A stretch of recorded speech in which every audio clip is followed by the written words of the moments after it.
Bonjour à tous et bienvenue avec Mister D aujourd'hui pour une petite histoire de la bicyclette. L'histoire du vélo. À travers l'histoire du vélo, nous allons voyager dans le temps et revenir au 19e et au 20e siècle. Allez, suivez-moi.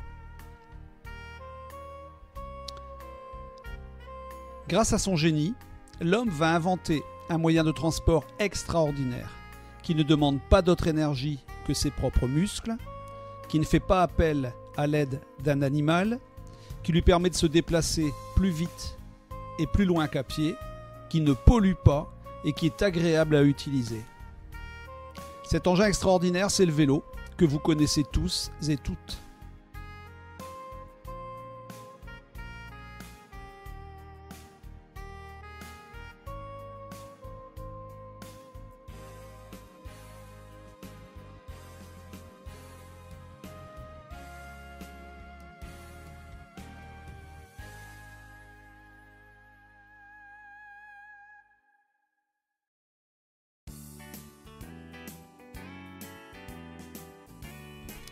Mais comment tout cela a-t-il commencé ? Bien, c'est ce que nous allons voir maintenant.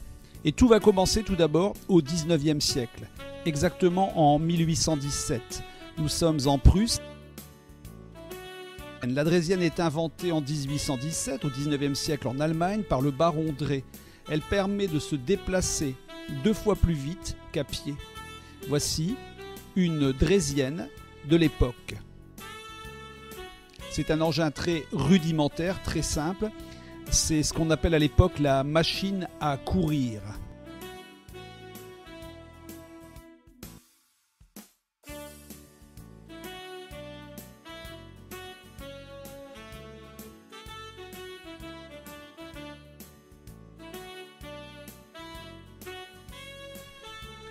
Un peu plus tard, en 1839, 22 ans plus tard, un Écossais, l'Écossais Macmillan, rajoute des balanciers de chaque côté de la roue avant pour actionner la roue arrière. On fait avancer l'engin en balançant les jambes. La roue arrière, vous le noterez, est plus grande que la roue avant.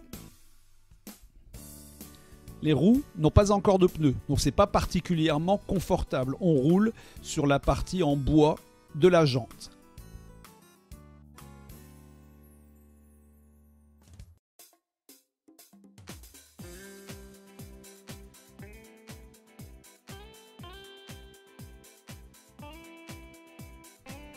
Un peu plus tard encore, va apparaître en France la Michaudine. En 1861, le français Michaud ajoute des pédales sur la roue avant. C'est révolutionnaire. On n'a plus besoin de poser les pieds au sol pour avancer et on exerce plus de force sur l'engin. La Michaudine dispose d'un frein sur la roue arrière et de 2 pédales sur la roue avant.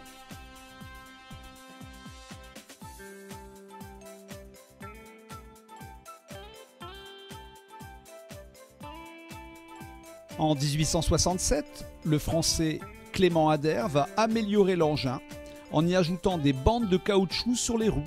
C'est plus confortable et c'est plus sûr aussi, ça évite de déraper.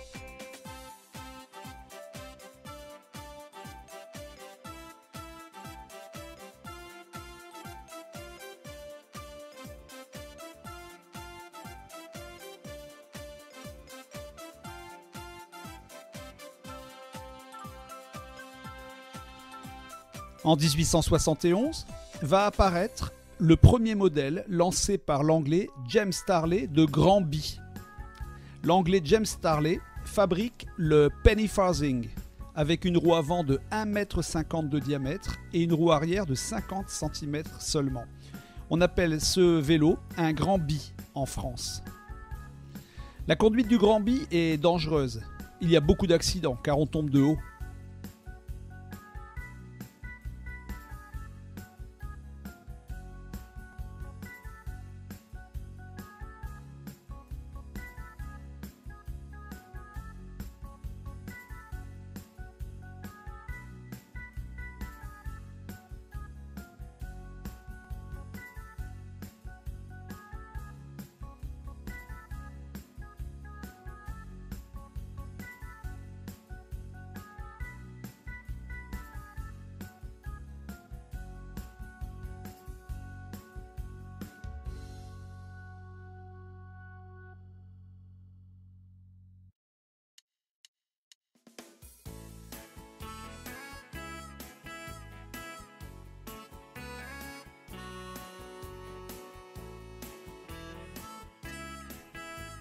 En 1879, l'anglais Edward Otto invente un vélo à 2 roues sans guidon.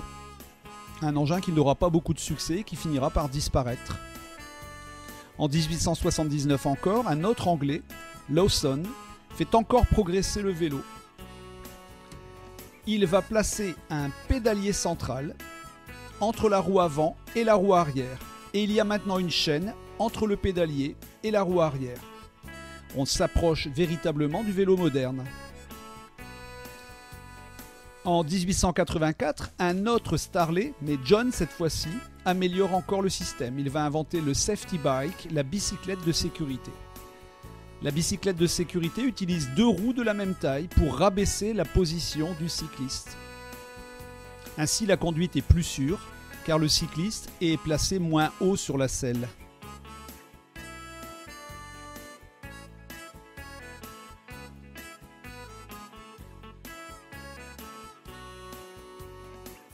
En 1889, l'Écossais Dunlop cherche à améliorer le confort du vélo de son fils.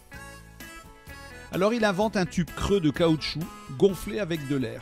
C'est le pneu qui va rendre bien entendu la bicyclette beaucoup plus confortable. Puis, en 1894, vers la fin du 19e siècle, l'Allemand Ernst Sachs apporte un progrès majeur en inventant la roue libre. Cette invention géniale permet d'arrêter de pédaler tout en roulant. C'est particulièrement pratique par exemple dans les descentes. En 1895, un soldat français, le capitaine Gérard, invente ce vélo qui peut être transporté partout par les soldats.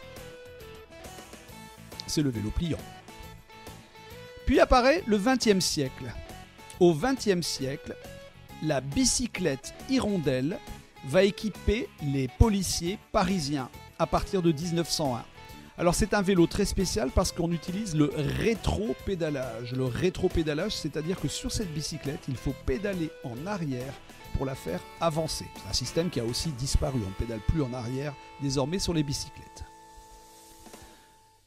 En 1903, au début du XXe siècle, va apparaître la plus grande course cycliste du monde. C'est le phénoménal et fabuleux Tour de France. Voici l'un des coureurs, Julien Lautens. Son vélo pèse alors 20 kg contre seulement 6 kg pour les vélos de course de nos jours. Voici maintenant le premier vainqueur du Tour et son vélo, c'est le Lensois Maurice Garin. Le Tour de France comporte à l'époque 6 jours de course, 2248 km au total, jusque 471 km pour la dernière étape, l'étape Nantes-Paris. Une étape pouvait alors durer plus de 15 heures de selle non-stop. Autant dire que les coureurs finissaient les étapes de nuit.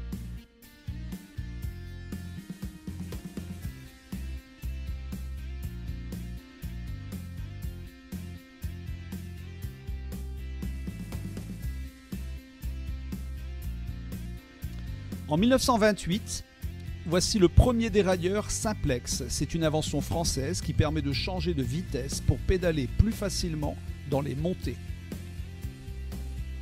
En 1936, pour la première fois, les Français obtiennent 3 semaines de congés payés. Comme ils n'ont pas beaucoup de voitures à cette époque-là, eh bien ils partent en vacances sur leur tandem. Ils vont découvrir la France à bicyclette.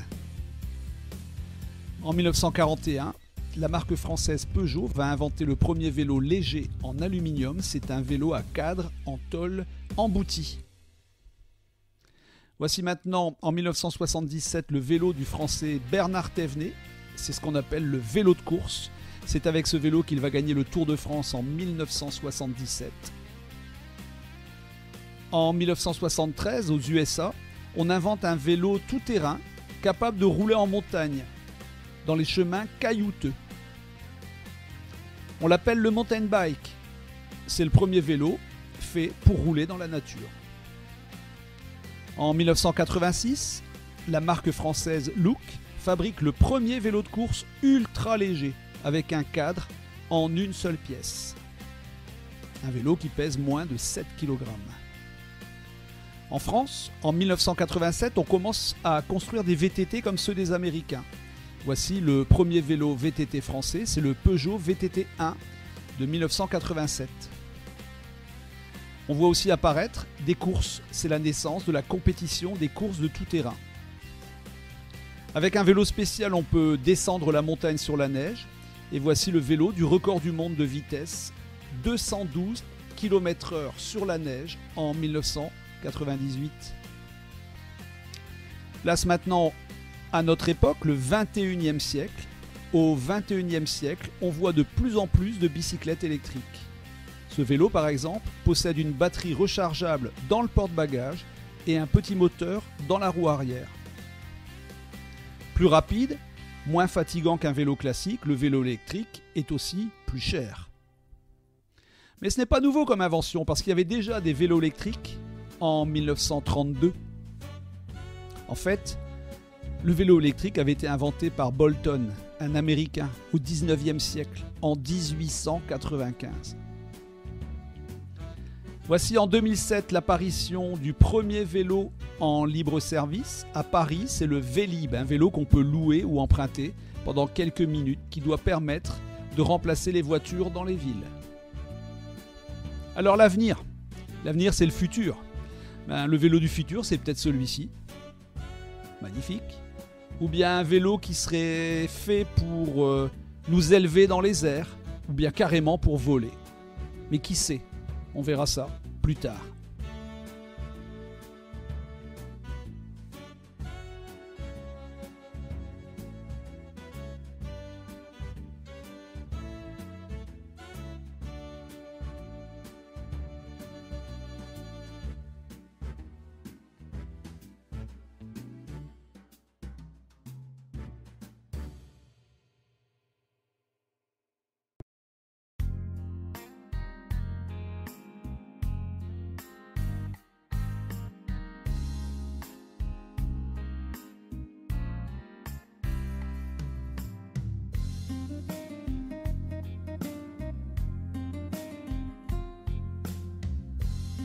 C'est le futur.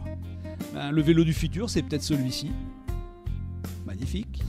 Ou bien un vélo qui serait fait pour nous élever dans les airs, ou bien carrément pour voler. Mais qui sait ? On verra ça plus tard.